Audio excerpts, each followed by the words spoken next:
Welcome back to Tarot Thursdays here on KJ Olsen Music.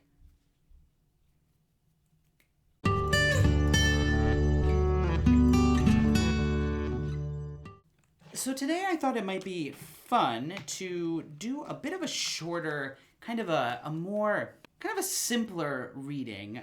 My favorite reading is actually a Celtic Cross reading, which is a 10-card reading that I do once every couple of weeks to kind of once a month or so for myself. Something to kind of ground me and do a little bit of personal meditation work. But today, we're going to do just a 2-card version of that. We're just going to do a Central Cross reading of 2 cards that are based around a situation and the challenge with that situation. Try it one more time.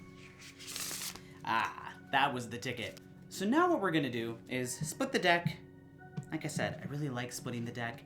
And for this card reading, I'm going to once again spread out all the cards. Swish them around, circle them around. I like the kind of grabbing from chaos idea. It's kind of where my brain tends to go with this. So I'm going to start off by grabbing one card, which is the center of the reading, and then the challenge. So then I'm going to move the rest of these cards back together, and again, I'm going to keep these off to the side because I personally find that sometimes I need a clarifying card if there's something that just isn't quite clear or making sense to me. We'll set these off to the side, and we'll move our cards back to the center. So I'm going to flip both of these cards over right away. So we have our situation and the challenge. Oh my goodness. So today I have as my situation the Lovers, inverted, reversed, and also the Hierophant. Great. So you may remember last week I mentioned that I get the Lovers card a lot. And again, it's interesting that I keep picking this card out of the pile so many times.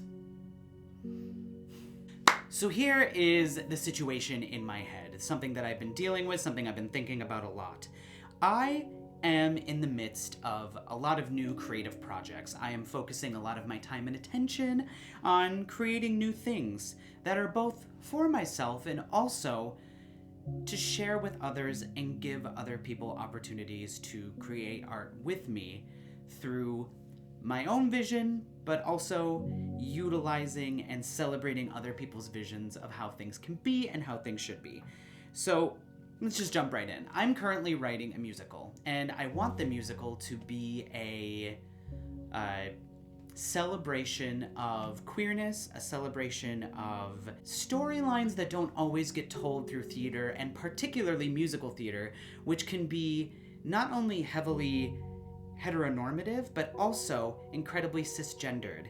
And when it isn't, it's often a theatrical device that is utilized as either a secondary part of the plot or a tertiary character. There are some examples that don't fit that rule, but as a general idea, that's where musical theater tends to live. I love musical theater. It was my first degree. It's what I got my undergraduate degree in. And since graduating and working towards my master's and continuing to study theater and studying education and how those two worlds meld together, I'm starting to see that there are a lot of elements within that field and that area that I love so much that don't celebrate as many walks of life as I personally think they should. And the show that I'm currently working on is meant to do just that. But I'm constantly conflicted. My situation is that I'm constantly conflicted about who I am and how I am going to be perceived through my work. Am I creating something that is designed to celebrate and give other people a chance to share their story? Or am I merely in it for myself?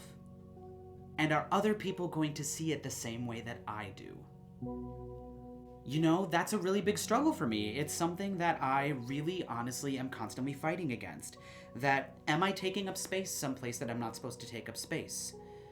forgetting over and over again that I do need to respect and love myself in a way that reminds me that I do have something to offer. I have something to share in this world, and it's okay for me to share that while also offering space for other people to do the same. It can be both. Now on to our challenge card, which is the Hierophant.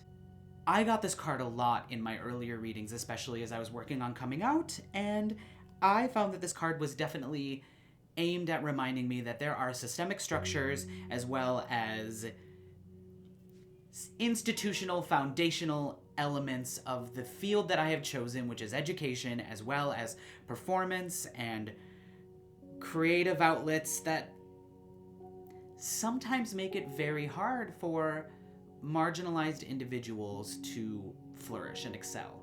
And the Hierophant definitely represents the more governmental power structures that are in place. And while there have been some really major changes in our foundational governmental processes in the last month alone, we ain't done. You know, like we're not in the clear. There's still so much work to be done. And my challenge is to once again not allow these structures to continuously remind me and make me feel as though I'm not worthy of existing, and also that I don't have a voice and I don't have a right to be heard. And if my intention is to create art that not only celebrates myself but gives other people a chance to share their stories, well, then I'm probably on the right track.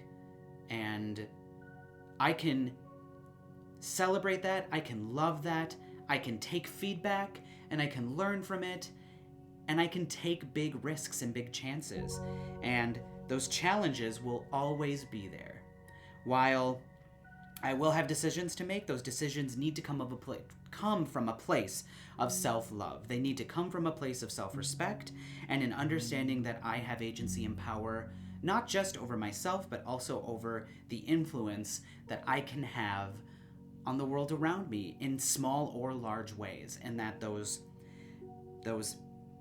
larger systemic structures that can get in the way don't have to define me or make it impossible for me to find that love and self-respect within myself and to keep going, because I do have something to say and I have something to offer, and it is perfectly fine for me to feel valid in that.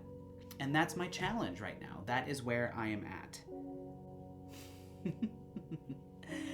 I am in such a time of transition and decision making and making new choices and making big choices and taking risks, and it's amazing and beautiful and wonderful and scary to the point where I can't even say words. Amazing? What the heck did I just say? But anyway, here we are.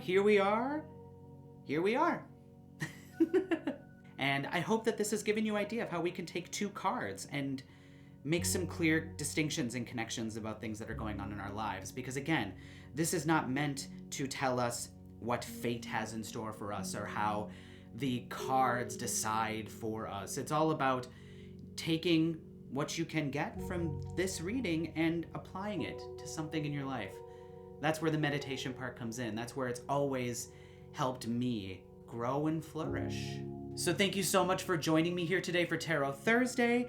Please leave me a comment about anything that you'd like to discuss. I'd love to start a conversation about this. I am a youngling here in this realm, in this world. I am slowly discovering more about my spiritual self, and I'm excited to share it. I'm excited to kind of flourish in my more, in my witchy self, which has always been there, but is only just now coming out.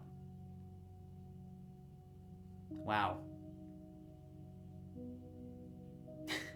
My life in a nutshell.